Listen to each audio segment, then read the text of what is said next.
After almost 5 years of engagement and a postponement due to the coronavirus pandemic, former New Zealand Prime Minister Jacinda Ardern married long-time partner Clarke Gayford in a private ceremony Saturday.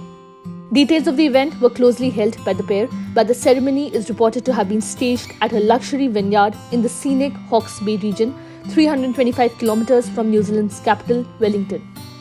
It is believed that only family, close friends and a few of the 43-year-old Ardern's former lawmaker colleagues were invited, including Ardern's successor and former Prime Minister Chris Hipkins. Earlier, police met with a small group of protesters who had plastered a wall with dozens of anti-vaccination protests outside the venue.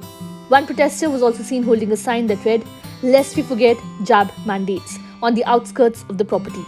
Ardern and Gayford, 47, reportedly began dating in 2014 and were engaged 5 years later, but due to Ardern's government's COVID-19 restrictions that reduced gatherings to 100 people, the wedding planned for the Southern Hemisphere summer of 2022 was postponed.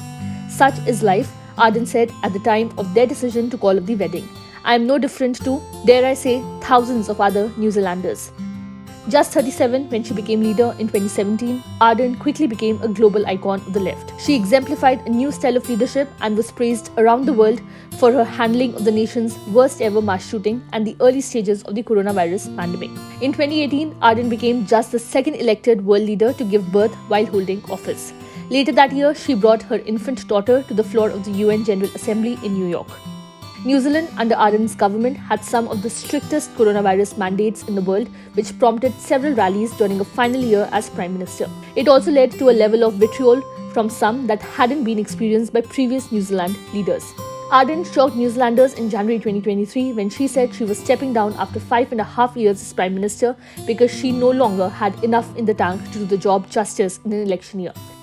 Since then, Ardern announced she would temporarily join Harvard University after being appointed to dual fellowships at the Harvard Kennedy School. She has also taken up unpaid role combating online extremism. In June, Ardern received one of New Zealand's highest honours for a service leading the country through a mass shooting and pandemic. She was made a Dame Grand Companion, meaning people will now call her Dame Jacinda Ardern.